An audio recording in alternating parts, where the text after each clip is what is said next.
D'abord, je tiens à remercier l'ensemble des populations qui se sont déplacées dans ces conditions extrêmement difficiles, sous cette chaleur, en ce mois béni de Ramadan, et surtout en ce jour de vendredi avec la prière. Vraiment, d'avoir été vraiment très conscientisés et conscients de ce qui les attend, et d'être là massivement pour assister à la distribution de ces manuels didactiques de cette 4e édition.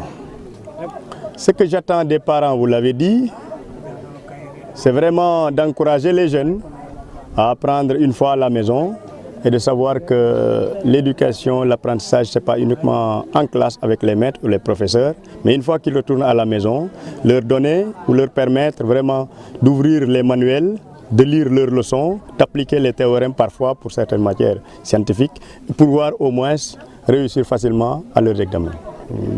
Zone enclavée, le principal l'a dit, le codec, le président de l'UCG, c'est une zone plus ou moins enclavée, c'est mon fief, mais nous faisons de notre mieux en tant que cadre de la zone, en tant qu'enseignant-chercheur. D'ailleurs, c'est une dimension des nouvelles procédures dans l'enseignement supérieur, le service à la communauté.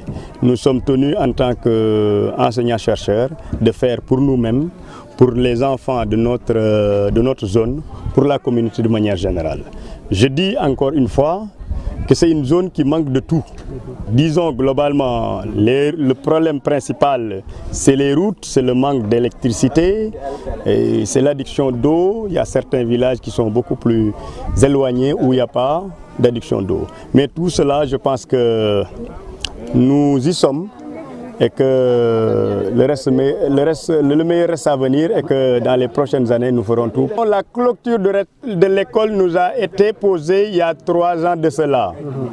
En 2015, j'avais déposé une demande de construction au niveau de la direction des constructions scolaires.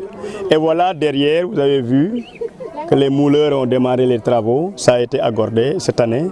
Il y a 3 mois de cela qu'ils ont fini de faire les moules. Bientôt, la construction va démarrer, Inch'Allah. Vraiment, nous sommes très comblés et ravis de recevoir aujourd'hui les fascicules venant de notre cher donateur, en l'occurrence le docteur Ir Samba Faye. Je crois que c'est sa 4e édition. Même l'année dernière, il a eu à nous donner ce genre de fascicules et qui a beaucoup contribué à la performance des résultats de nos élèves.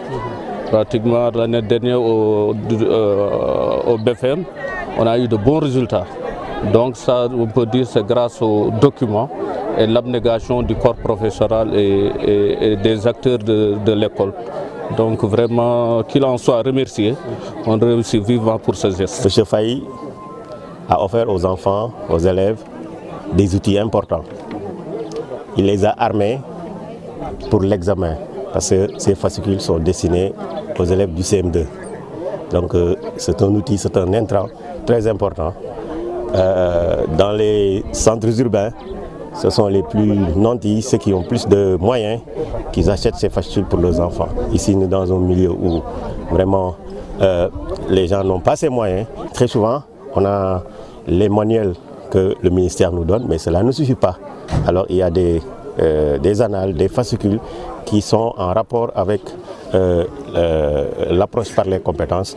Et ça, si l'enfant a le maître tenant la classe là avec lui, il peut apporter beaucoup de choses aux enfants.